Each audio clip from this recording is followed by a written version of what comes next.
Welcome to Gathering Folds. I'm Madonna Yoder, and today we're going to be working on a project that requires no background information. So if you're completely new to origami tessellations, this is the place to start. We're going to be taking a square sheet of paper.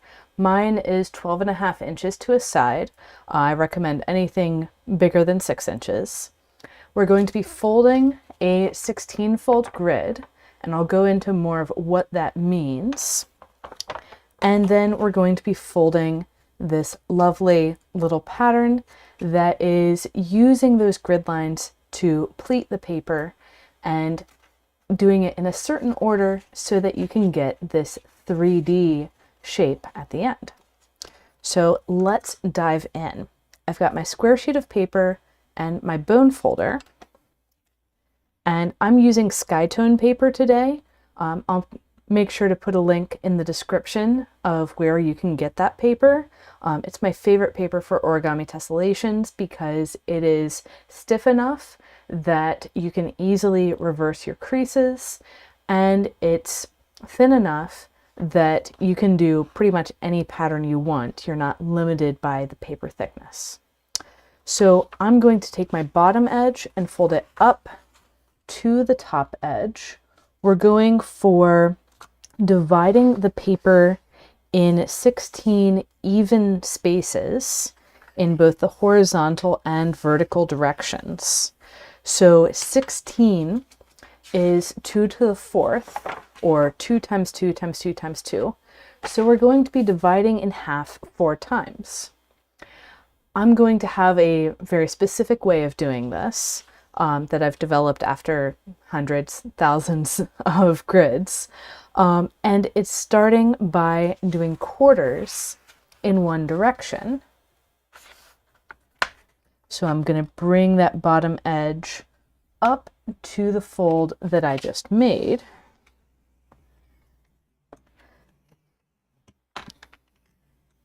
And then I'll rotate halfway around. So I'm always folding away from myself. I'm folding up to meet whatever reference point I'm using.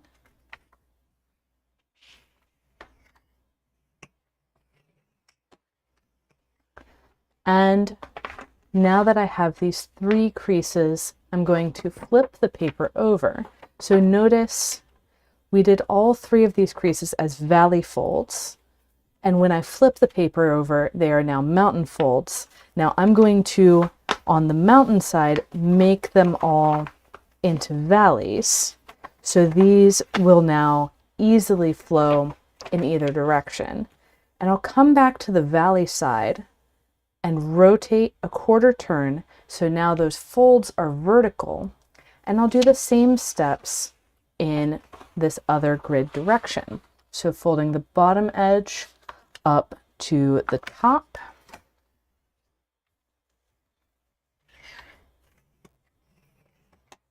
And I'm always using the bone folder, creasing all the way through on each new fold.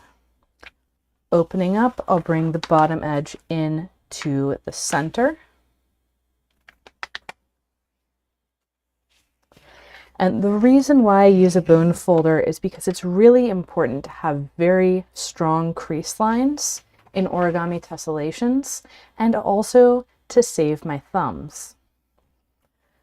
You might notice that I'm using the bone folder with my left hand, and that's because I've been folding a lot of grids, and I've actually trained myself to use my left hand as a way, again, of saving my thumbs and allowing me to fold more.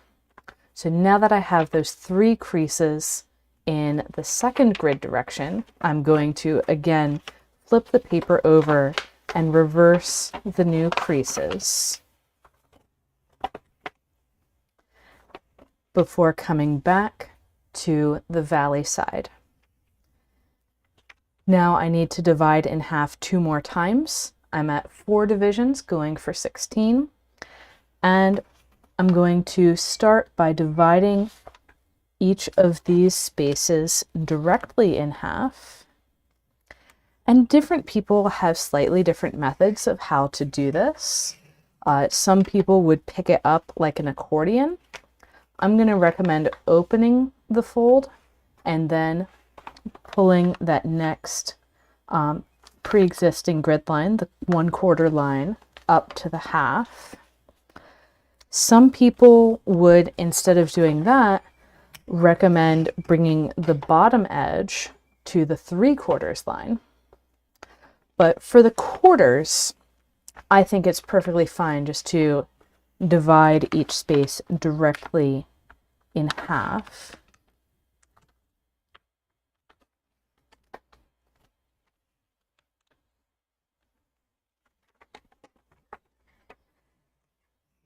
And then for that final space, I don't really want to bring a fold to an edge. I'd rather bring the edge to the fold because it's better visibility. So I'm going to rotate halfway around to bring the edge up to the fold.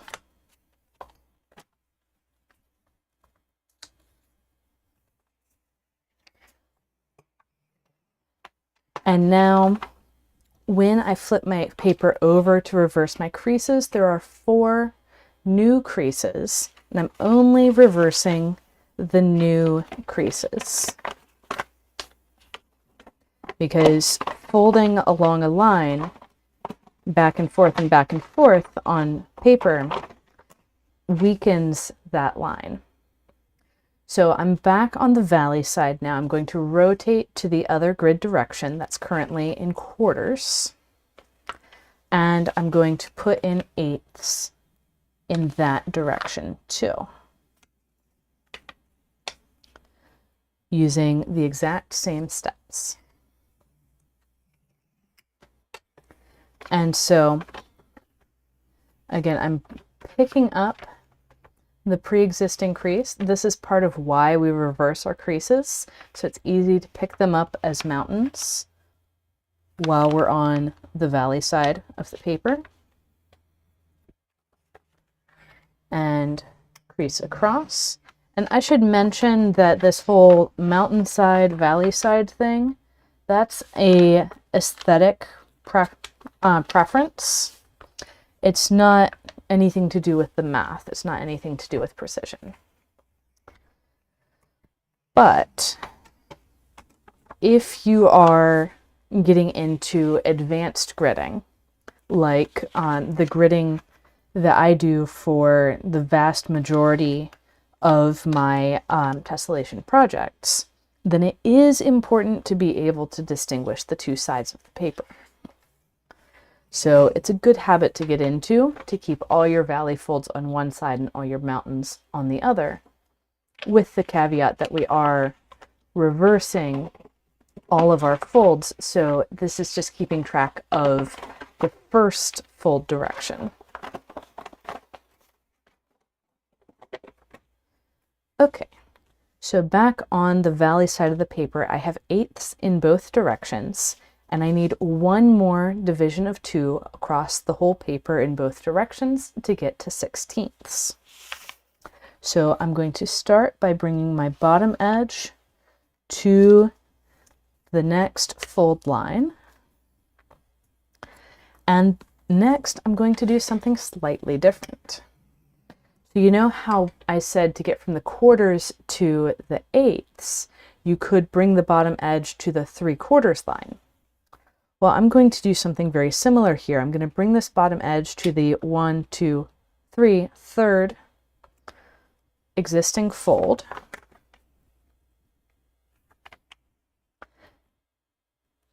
So that I have this wider section of paper that I'm folding over instead of a very skinny strip.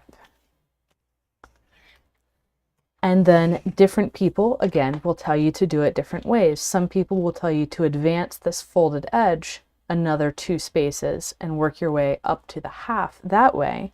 But the way that I do it is I fold back on the pre-existing crease and bring that mountain 2 spaces up.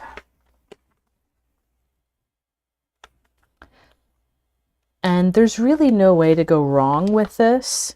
If you bring your mountain to the wrong fold, you'll just refold an already existing line.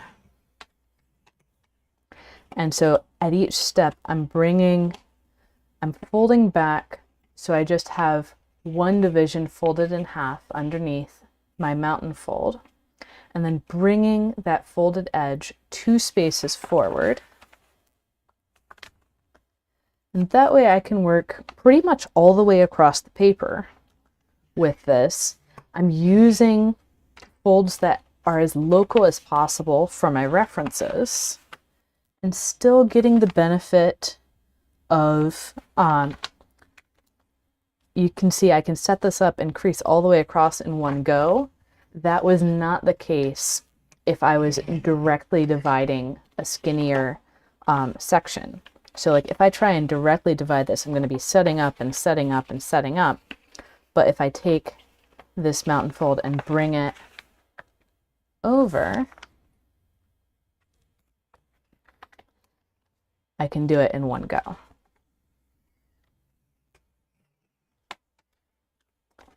And so now for that next stage, I would be landing at the edge of the paper, but I don't want to land at the edge. So I'm going to open everything up, rotate around so that that raw edge is now closest to me. And I'm going to bring that edge up to the 1, 2, 3rd pre-existing fold. I need to skip over that valley. And this time, if I do fold to that valley, I will be folding one of the 32nds instead of the 16ths. So this is when you need to be the most careful with precisely what you're doing with your grid. And then opening up, I'm going to bring that raw edge in to the first fold line, just like we did when starting this round of divisions.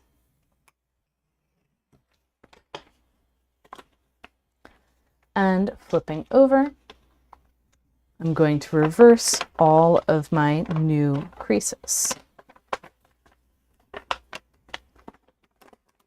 And then guess what? We're going to do exactly the same thing again in the other direction. So that's how grids work. You do things in one direction, and then you need to do them in the other direction as well. With square grids, you'll notice that I did quarters in one direction right away, so that was getting a little bit ahead in the divisions in one direction. But then I immediately caught up with the other direction, and I've been doing a set of divisions in one direction and then immediately doing them in the other direction ever since.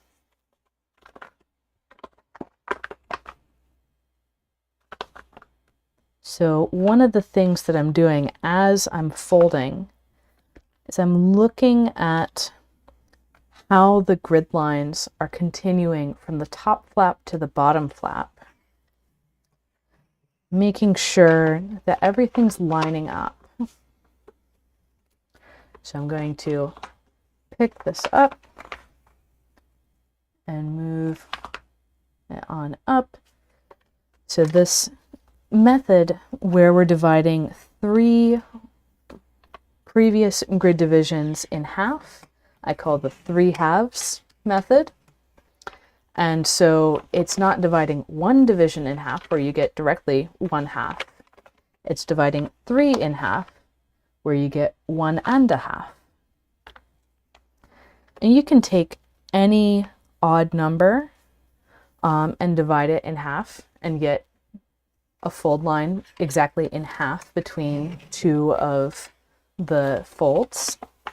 So in Tessellation Foundations, my free starter course that teaches these skills and quite a bit more. So in Tessellation Foundations, the square grid lesson goes to 32 divisions and also has more lessons on divisions of 3, divisions of 5 that you can do directly on the paper with no measurement.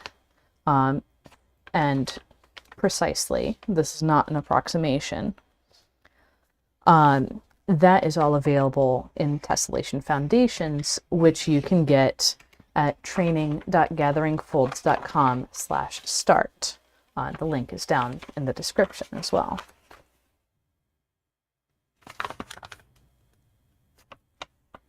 And so there's lots of things that you can learn just about grids. And I do recommend practicing a bunch of grids, getting really good with grids. And another thing in Tessellation Foundations is projects that you can do using only grid lines. So like the one we're going to do today, there are these projects that you can do with only grid lines that are a lot easier than some of the other tessellations that I teach. And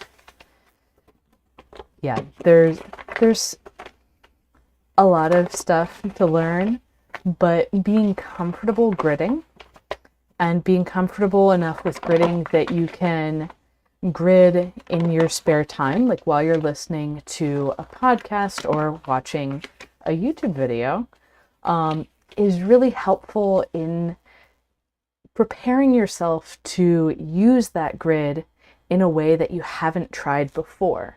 Because a lot of my students will say that they're scared of using their grid because it took such a long time to grid. And so you can see I made this grid in 15 minutes, but I was talking through and teaching if I'm going to be doing it just for myself, it might take half that time. So that's not a huge time investment to then go and fold something with. So starting with smaller grids, these 16 division grids in squares or on hexagons, like with my Advent of Tess lessons, is a great way to get started with trying out some new techniques that you haven't done before. So we've got our 16 divisions of grid, and it's time to start making our pattern. Now yours, or mine from this paper, is going to turn out a lot bigger than this. This one has teeny tiny divisions, about half the size of the divisions on this paper. And the first thing that I want to do when I'm getting started here, and I'm going to flip to the mountain side, it'll be just a little bit easier for you to see my grid lines. The first thing to do is find the center of the paper. So I'm going to fold in half in one direction and then in half in the other, and that tells me precisely where the center of my paper is. I'm going to open that up and I'm going to zoom in some so we can see more clearly what's going on here. So I have the center point, and then I'm going to come down one grid spacing and pick that grid line up as a mountain. And I'm going to fold it over. So we're adding some new creases, but they're effectively grid lines themselves, or would be at some future division. And I'm not going to fold it directly to the center. I'm going to fold it about 2/3 of the way there. And this, yes, is an approximation, but it's a pretty straightforward one, and it doesn't have to be super precise. And then I'll use my bone folder to fold all the way through. Now I'm going to rotate halfway around and take the grid line on the opposite side of the center. Again, working with folds that are horizontal relative to how I'm holding the paper. And we're going to fold that up again about 2/3 of the way across. And you'll see why 2/3 in a moment.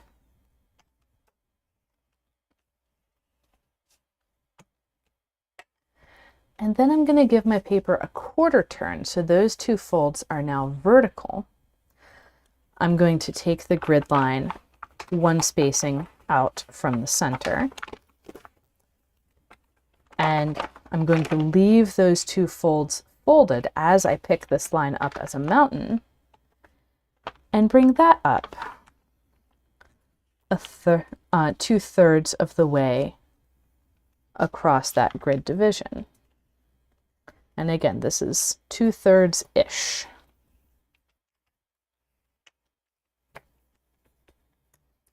And I'll rotate halfway around, grabbing the next grid line. And notice I put my hand under the paper here so I can keep those pleats folded as I'm picking up this grid line.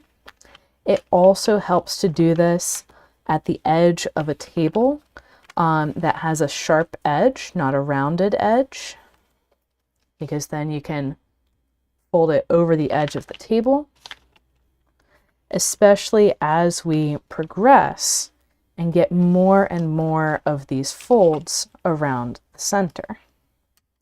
Now, I'm not going to do that because that would be off camera, but that is a recommendation I have for everyone else.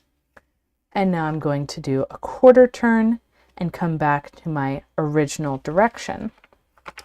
So now when I pick this fold up, one thing I can notice is there's already some folds going on up above, and I'm making this visible by pressing down. You can see a little bit of a shadow where there's more layers and then kind of the edge of the more layers. So I want to bring this up to the edge of where there were more layers. And if I hit exactly 2/3 earlier, then this fold will also be 2/3 of the following division. I just don't want to create layers on top of layers on top of layers. So that's where the 2/3 is coming in. You can do a little less, and that won't really impact anything to have a bit more separation. And we're just going to work our way around the center doing this. We're going to do both lines that are horizontal first, and then get to the verticals. But when we do the verticals, we're going to rotate them so they're horizontal. So really we're doing two that are in the same direction first, and then we're switching to the other two. And we're just working our way around, always leaving everything folded as we work through. And there are tessellation artists that use this technique for pretty much all of their pieces, where they're working with pleats that are laid down, and they may or may not reorder the overlaps of the pleats, but getting that sequencing of, okay, we're going to do both directions or both sides with this direction, and then we're doing both sides in that direction. Or maybe we're working our way around in a spiral, or maybe we are doing some other sequence. Maybe we're working from the edge of the paper instead of the center. This is a really fruitful area for exploration, and I'm particularly thinking of Goran Konjevod's work, who has really made an art form out of pleating paper and then shaping it sculpturally. Because when these pleats are in the paper, you can then have some freedom to sculpt the final shape. So this is the side that we're looking at, and you can sculpt that however you like. So I'm going to continue around adding these folds. And so it's just adding folds one at a time. In origami circles, we call this Pure Land folding. where you're just making one fold every time. And so this is the simplest kind of model, Pure Land models, but you can get some really surprising results out of it.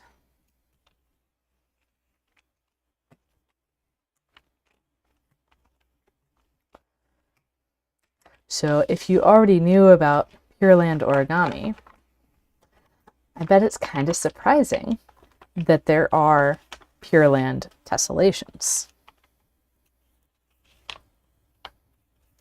So strictly speaking, this wouldn't quite be a tessellation because it's just repeating out from the center.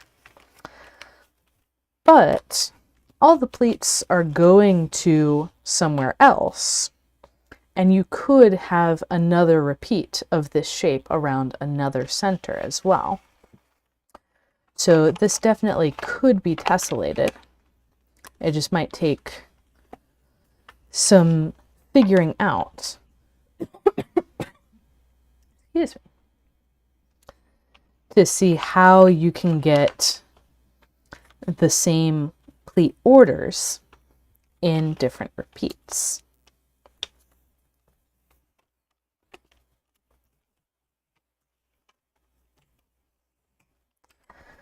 So I'm working my way around.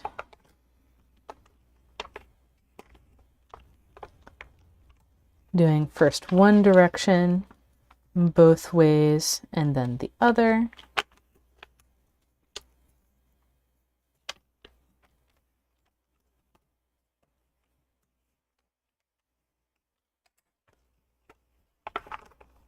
And as you get closer and closer to the edge, it's going to be a little bit harder to manipulate these many pleats that you're crossing, which is where using the edge of a table or another tool can be really helpful.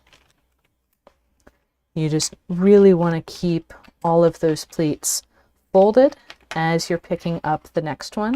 You can even use your bone folder underneath. Notice how I've inserted that and pushed up.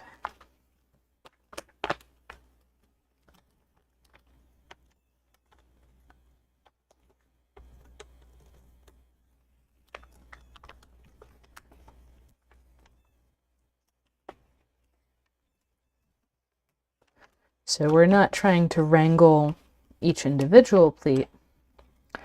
We're working with them collectively and making sure that they're all doing what we want. I'm going to do a little bit more, and then I'll leave a little bit of border, not too much.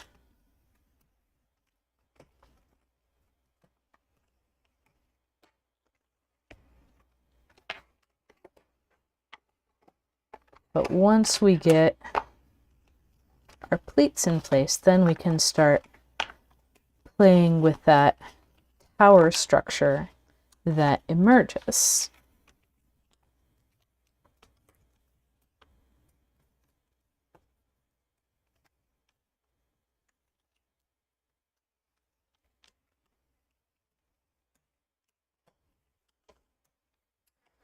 So I got both of my folds in that direction.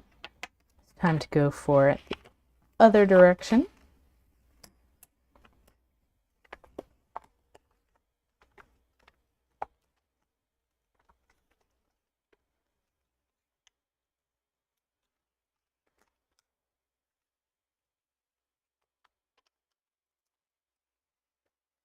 And by the way, it's a particularly good time to join on Tessellation Foundations right now, because I'm working on an update that takes the original 10 hours of video and redoes them in a clearer format that's separated out into the particular skills, so folding thirds or folding fifths or folding triangle grids on whatever shape of paper you want, by which I mean hexagons, squares, and rectangles two ways.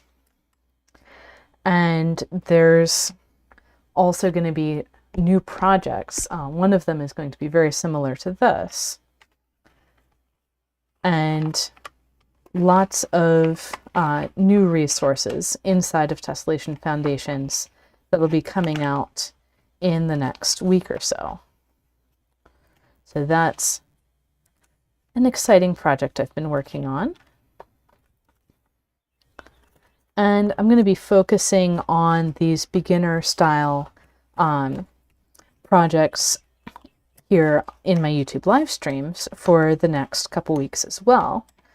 And I'll make sure to add them all to my starting tessellations playlist as they come out. Now that playlist already has quite a few videos, so there's definitely lots to watch in the meantime, and lots to practice. So that's what's going on here. I'm going to do another 2 pleats and call it there. So I'm leaving one grid line unused around the edge. Just got these to handle real quick.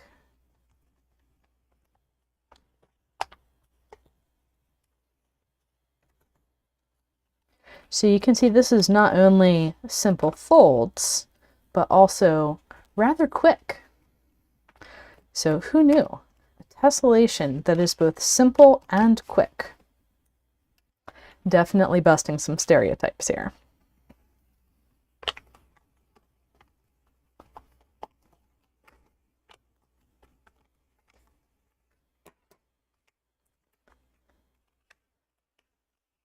So we've got that last fold. And by the way, like, you could stop at any point.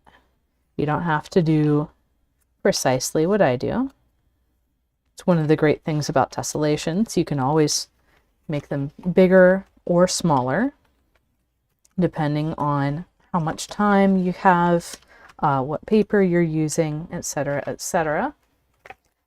And then when we flip it over, it's still pretty flat, but we can press from the back along that diagonal where we have these pleats going back and forth and back and forth, and get our pyramid structure appearing kind of before our very eyes. So all kinds of things can be folded with these different orders of pleats. We've got this pyramid structure that was concentric around the center, going in from 2 sides and then in from other sides, and in and in and in and in. So not only is there the order of the folds, but there's also, is it going into the center? Is it going out to the edge? These will also impact the result that you get. So I invite you to fold some more 16-fold square grids and experiment with different orders of folds and see what you can make. So happy folding, everyone. See you next time. And don't forget to check out Tessellation Foundations and the Starting Tessellations playlist on my YouTube channel. So happy